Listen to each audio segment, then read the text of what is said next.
Olá, senhoras e senhores, e neste último módulo do curso Noções e Técnicas de Compliance, nós falaremos um pouco mais sobre a concepção de um programa de compliance, agora passo a passo.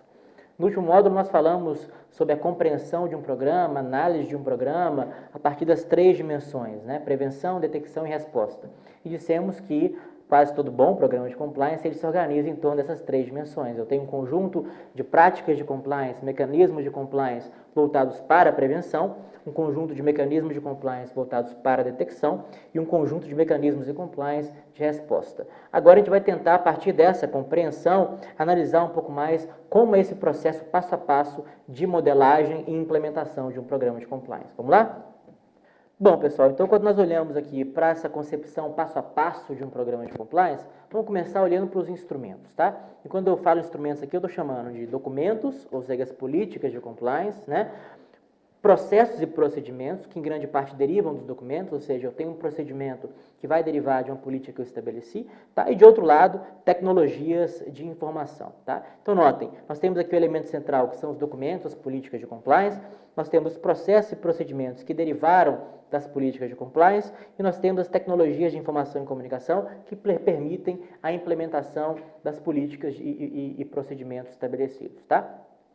E aí notem, né, quando a gente fala em documentos aqui, como eu já falei com os senhores, a gente está falando de um conjunto amplo de documentos de compliance. Políticas, códigos, regimentos, posicionamentos, diretrizes corporativas, manuais de compliance, todos são documentos de compliance, né, que de alguma forma vão definir as diretrizes de compliance e integridade daquela organização, né, o que é conduta devida, o que não é conduta devida, quais são as diretrizes para tratamento de riscos e as várias dimensões ali que envolvem a perspectiva da integridade de compliance. Mas é importante que a gente tenha esse olhar mais amplo. Então, quando eu falo documento aqui, eu estou falando de todas as políticas, códigos, regimentos, posicionamentos, diretrizes e manuais, né, de compliance. E aí, a partir deles, nós teremos aí o desenho de um conjunto de processos e procedimentos, né, e, eventualmente, a implementação de algumas tecnologias de informação que nos permitirão materializar as diretrizes expressas nas políticas e procedimentos. Notem que esse olhar é interessante porque ele dá uma dimensão muito prática, né, de como é a implementação disso. Então, eu desenho a política,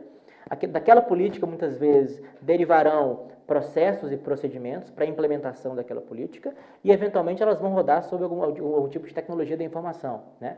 E aí, portanto, os procedimentos e processos e a tecnologia de informação, eles permitirão que nós materializemos as diretrizes estabelecidas nas políticas e procedimentos corporativos, né? Então, de alguma forma, a gente poderia dizer que essa primeira etapa aqui, esse primeiro grande elemento que nós trouxemos, são os instrumentos de compliance, né? Que a gente poderia chamar, inclusive, de políticas e procedimentos e tecnologia de informação e comunicação, tá? Agora, se nós começarmos por aí, ou seja, eu comecei a implementação de um programa de compliance, eu já tenho as minhas políticas desenhadas, eu tenho processos e procedimentos desenhados a partir daquelas políticas, e eu tenho tecnologias de informação, eu tenho, né, softwares, tecnologias de informação que permitirão rodar aquelas políticas, né, ou os procedimentos estabelecidos, né? Falta alguma coisa? O que falta para que nós tenhamos, de fato, um bom programa de compliance? Falta comunicação, educação e treinamento. Notem que nós falamos anteriormente, né, em inúmeras oportunidades, da relevância e da centralidade que o treinamento de comunicação tem dentro de um bom programa de integridade e compliance.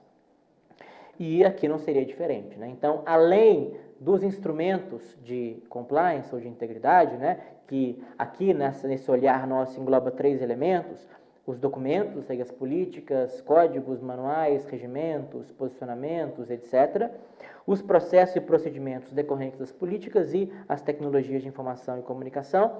Um outro elemento fundamental aqui são os mecanismos, né, ou práticas de educação e treinamento e de comunicação adequados, tá? E como nós falamos anteriormente, né, são bons treinamentos e são práticas adequadas de comunicação que promoverão uma conexão entre os instrumentos e as pessoas. Então, as pessoas só utilizarão aquela tecnologia eventualmente disponível de maneira adequada se elas forem treinadas para utilizá-la.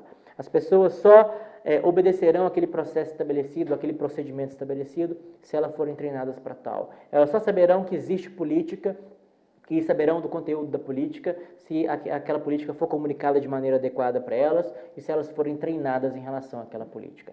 Então, se nós pensarmos, né, esses três elementos como instrumentos de compliance, ou seja, as políticas, documentos, os procedimentos e as tecnologias, né, será o treinamento e a comunicação que vai, de alguma forma, conectar esses instrumentos às pessoas, tá? E permitir que, de fato, as políticas, os procedimentos se tornem realidade dentro da minha organização, tá? Portanto, né, aqui a gente tem esse olhar um pouco mais abrangente. Educação, treinamento e comunicação te conecta as pessoas aos instrumentos. Então, tenho sempre isso em mente, né, a importância do treinamento e comunicação dentro de um bom programa de compliance, porque são boas práticas de treinamento e comunicação que conectarão os instrumentos às pessoas e que permitirão que, de fato, as políticas se tornem realidade concreta dentro das nossas organizações. Agora, se a gente for analisar de maneira um pouco mais detida, né, os mecanismos de educação, treinamento e comunicação, a gente poderia dizer que a gente pode olhar para educação, treinamento e comunicação em dois polos, um polo ativo e um polo receptivo, digamos assim. É importante que, especialmente quando nós falamos aí de comunicação em compliance, que seja uma comunicação de duas vias. Uma comunicação da organização para o time, né? Ou seja, eu vou comunicar para o time que políticas eu tenho, qual é o conteúdo daquela política, qual a postura esperada em relação a determinada situação, e ao mesmo tempo eu tenho que abrir um canal de comunicação do time para a organização, de modo que ele possa tirar dúvidas, que ele possa eventualmente trazer para a organização riscos em potencial que eventualmente a área de compliance não enxerga, ou que o programa de compliance ainda não identificou. Então é importante que nós tenhamos esse olhar dual, de mão dupla, né, quando a gente fala em comunicação e compliance. Uma comunicação ativa e uma comunicação receptiva, tá? Portanto, quando a gente fala desse polo ativo da comunicação, a gente está falando da comunicação e treinamento, a gente está falando em campanhas de comunicação bem desenhadas, realmente concebidas para aquela realidade, para o perfil do time da organização. A gente está falando também de ações de planejamento e ações periódicas de educação e treinamento. Então, esse olhar é o polo ativo, né? Ou seja, eu planejei o treinamento, e eu realmente conduzo aquele treinamento da maneira adequada, planejo boas campanhas de comunicação e as implemento. Então, é o polo ativo, né, que parte da organização para o time. Temos que ter também o polo receptivo, né, que é o polo do time para a organização. Então, a gente vai ter lá linhas de comunicação e compliance helpdesk, nessa perspectiva função ESCAS, que de alguma forma, na prática, na dúvida, pergunte ao compliance. Então, a gente tem que criar mecanismos para ouvir o time, né, e permitir que o time expresse dúvidas que eventualmente ele tenha, ainda que ele tenha sido treinado. A gente não pode pressupor que o bom treinamento vai sanar as dúvidas todas do time em relação àquela política ou às diretrizes de compliance, né? É um tema novo, é um tema complexo, é um tema que não faz parte da realidade de trabalho de todo mundo. Então, é importante que a gente tenha essa compreensão muito clara de que, além de oferecer bons treinamentos, nós temos que abrir espaço para que o time se manifeste, que o time traga dúvidas que eventualmente tenha, né? Isso é fundamental, inclusive para nós legitimarmos o programa de integridade e compliance, o time se sentir parte da construção daquele programa. Isso é fundamental e é bem importante no momento da implementação, tá bom? Então, de novo, é importantíssimo que nós não tenhamos dúvida quanto à relevância de um desenho adequado de educação e treinamento na ótica de compliance, que nós temos que pensar na educação, treinamento e comunicação, não só na ótica ativa da organização para o time, mas também na ótica receptiva do time para a organização. E o que falta? O que faltava lá? Já dei um pequeno spoiler aqui, pessoal, mas além, então, dos instrumentos, ou seja, das políticas, dos processos e procedimentos e das tecnologias de informação, né, pensando nos instrumentos de compliance, além dos instrumentos e de mecanismos e práticas de educação e treinamento e comunicação, o que falta dentro desse nosso programa de compliance? Falta mecanismos de diligência e investigação, falta detecção, tá? E aí a gente pode incluir de alguma forma aqui, né, não vai estar de maneira explícita aqui, mas o canal de denúncias é fundamental, basilar. Então, quando a gente olha para a detecção, a gente está falando de um canal de denúncias e de outros mecanismos de diligência e investigação que permitam a detecção de eventuais desvios e, por decorrência, a correção daqueles desvios, tá? Então, de novo, esse bloco aqui de baixo, ó, é um bloco de prevenção.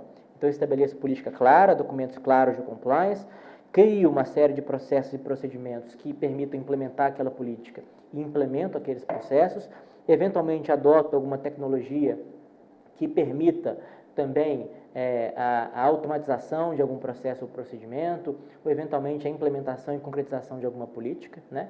E aí nós temos aqui os instrumentos.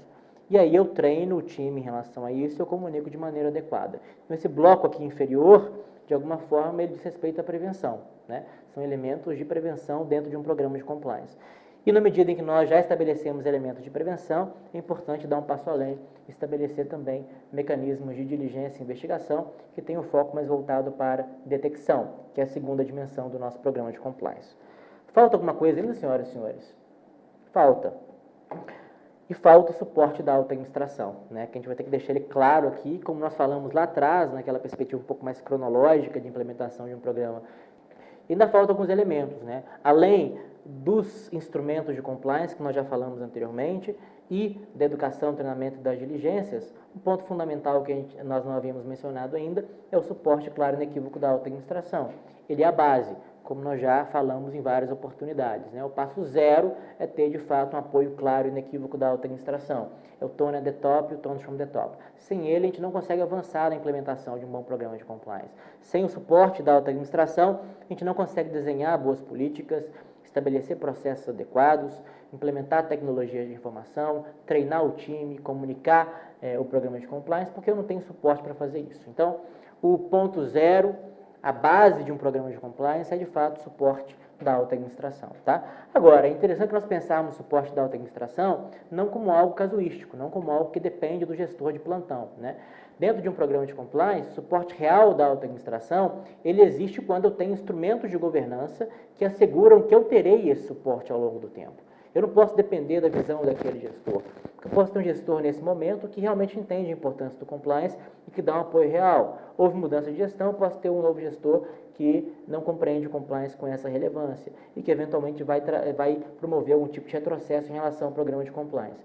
E por isso que é importante, quando nós falamos de suporte da alta administração, não só pensar na figura daquele gestor, mas pensar em um conjunto, uma arquitetura de governança que assegure que, de fato, eu teria continuidade e fortalecimento do meu programa de integridade e compliance, tá bom? Portanto, nós estamos pensando aqui esse suporte da alta administração dentro de duas dimensões. Primeiro, uma estrutura de governança e apoio à governança que permita essa perpetuidade do apoio da alta administração, ou que assegure essa perpetuidade do apoio da alta administração, e uma estrutura de gestão do programa de compliance que seja adequada, tá? Então, o quanto de autonomia a área de compliance tem, o quanto de recursos a área de compliance tem, diz muito sobre o suporte real que existe ou não da alta administração, tá? Então, o suporte não é só exemplo, não é só postura, não é só falar sobre compliance. Isso também é muito importante, né? Quando a gente fala de suporte, estou falando do gestor máximo da organização, dos dirigentes da organização, terem isso como parte do vocabulário, né? Como parte do seu dia a dia. Sempre falar sobre compliance, é sempre falar sobre os valores da organização, sobre as posturas esperadas, mas além disso é importantíssimo que nós tenhamos ali medidas concretas, né? Que de fato demonstrem esse apoio claro e inequívoco, inclusive com a criação de uma área de compliance independente, que seja vinculada ali à alta administração, que tenha autonomia e independência, que tenha recurso para atuar, tudo isso é fundamental para que de fato nós tenhamos ali consolidado um real suporte da alta administração, tá? E além do suporte da alta administração, nós teremos também aqui um outro elemento que faltava mencionar, que é a gestão de riscos, né?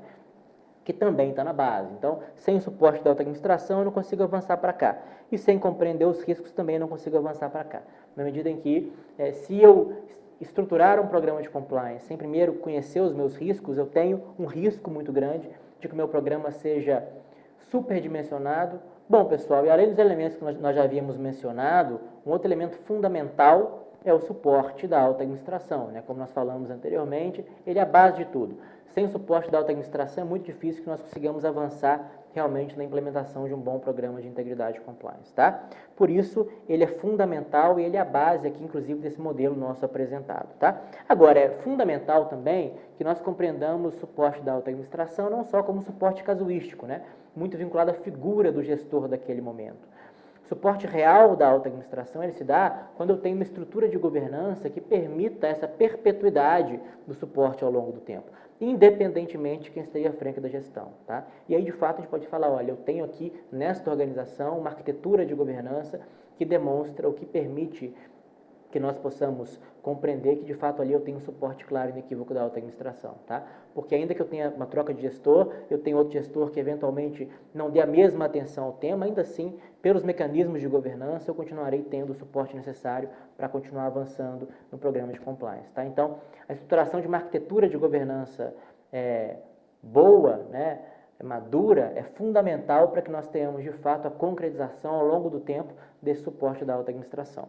Então, nós temos aqui uma estrutura de governança e apoio à governança, né, que ela vai ser fundamental para esse suporte da alta administração. E, além disso, nós estamos falando também de, quando falamos de suporte da alta administração, da estrutura de gestão do programa de compliance, né, que é a segunda linha de defesa, a figura do compliance officer da área de compliance, né.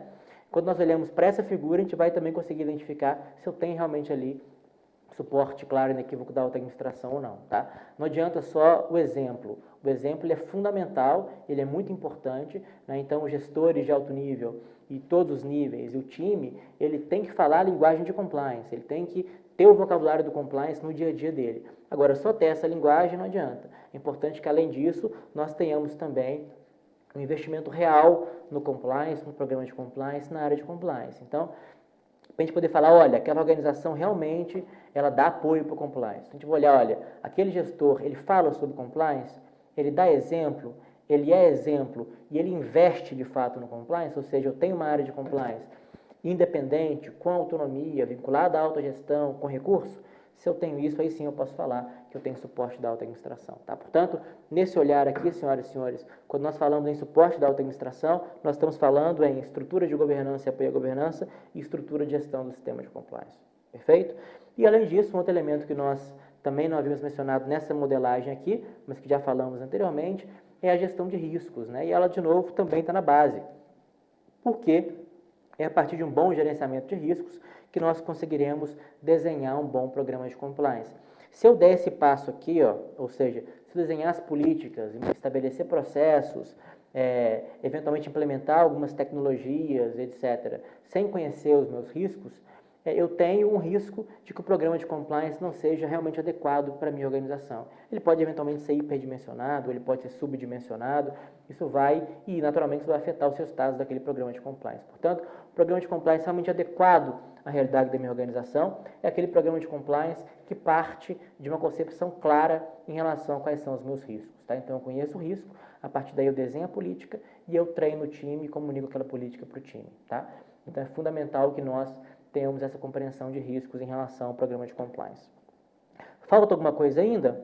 Falta, senhoras e senhores, um olhar de risco também de monitoramento. Nós falamos lá no risco na base, né, que é o risco, digamos, análise de risco prévia ao programa. Então, eu vou, antes de conceber o meu programa, entender qual que é o meu cenário de riscos, né, que riscos eu tenho na minha organização e como que eu posso mitigar aqueles riscos dentro do meu programa de compliance, a partir das políticas, procedimentos, treinamento, comunicação e etc., né? Agora, é fundamental também que nós tenhamos aí um olhar de risco na ótica do monitoramento, ou seja, identificar quais riscos se efetivaram e avaliar por que eventualmente, os controles que eu já estabeleci não foram capazes de evitar a ocorrência daquele risco, tá?